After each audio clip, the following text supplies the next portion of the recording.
Decodificando o DNA, com Maiana Zates.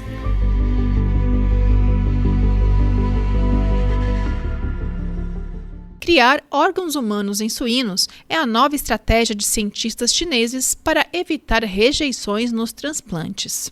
Em colunas anteriores, falei dos avanços no xenotransplante, isto é, do uso de suínos geneticamente modificados para servirem doadores de órgãos para os seres humanos. Essa tecnologia, na qual nosso grupo tem trabalhado ativamente, consiste em silenciar os genes dos suínos que causam a rejeição hiperaguda se transplantados em seres humanos. Uma notícia recente mostrou que um rim de um suíno com um único gene silenciado, acoplado a uma pessoa em morte cerebral, funcionou por 2 meses. E agora foi anunciado um novo transplante cardíaco em um paciente de 58 anos por outro grupo, a mesma equipe que realizou o primeiro transplante cardíaco. Nesse caso, eles alteraram 10 genes. A grande dúvida agora é saber quantos genes precisam realmente ser alterados nos suínos para evitar rejeição hiperaguda. Mas eu gostaria de comentar hoje uma nova pesquisa publicada agora na revista Cell Stem Cell por um grupo de pesquisadores chineses. Eles estão propondo uma nova estratégia, criar órgãos humanos em suínos. Professora, como foi feita a pesquisa e quais as dificuldades que os cientistas encontraram? Trata-se de uma pesquisa incipiente, mas que pode ser promissora. Os cientistas inseriram células-tronco humanas que já estão predestinadas a formar o rim em embriões de suínos, que foram então implantados em fêmeas de suínos barriga de aluguel. No início, as células humanas começaram a se dividir de modo desorganizado e fora de sintonia com as células dos suínos. E para contornar esse problema, os cientistas alteraram 2 genes humanos para aumentar sua atividade. Isso permitiu que as células humanas pudessem competir com as dos suínos.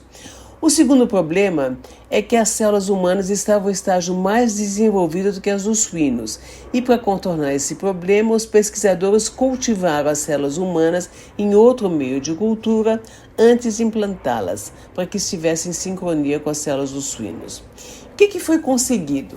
Primeiro, os cientistas modificaram geneticamente as fêmeas dos suínos para que elas não desenvolvessem seus próprios órgãos e depois implantaram as células humanas editadas. Após 1 mês, elas foram retiradas para análise.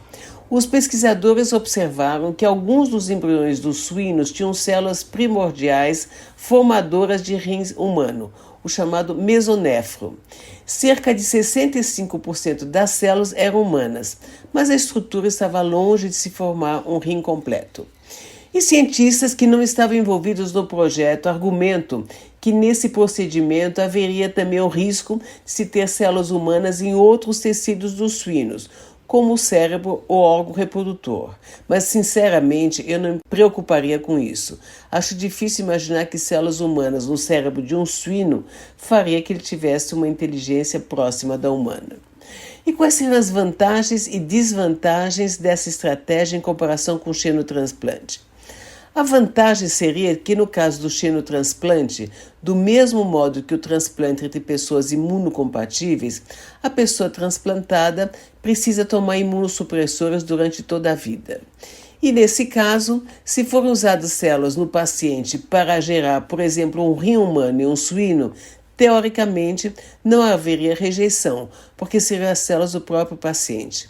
Mas, repito, teoricamente, porque não sabemos se a proximidade com outros órgãos de suíno não poderia promover alterações epigenéticas, isto é, o silenciamento ou ativação de genes que não são comumente alterados em órgãos humanos. A outra vantagem seria a possibilidade de estudar melhor o rim no início do seu desenvolvimento. A desvantagem é que, no caso do xenotransplante, espera-se que um suíno geneticamente modificado seja capaz de fornecer, além do rim, outros órgãos, como coração, pele, córneas e fígado. Além disso, a possibilidade de criar órgãos humanos em suínos e evitar rejeição teria que ser personalizado, e criar um órgão específico para cada paciente. E seria necessário criar um porco para cada doador. Isso acarretaria em um custo muitíssimo maior. Acredito que se conseguirmos criar órgãos no laboratório sem a necessidade de implantá-los em animais, seria uma estratégia muito mais promissora. Eu, Fabiana Maris, conversei com a professora Maiana Zatz. Decodificando o DNA, com Maiana Zatz.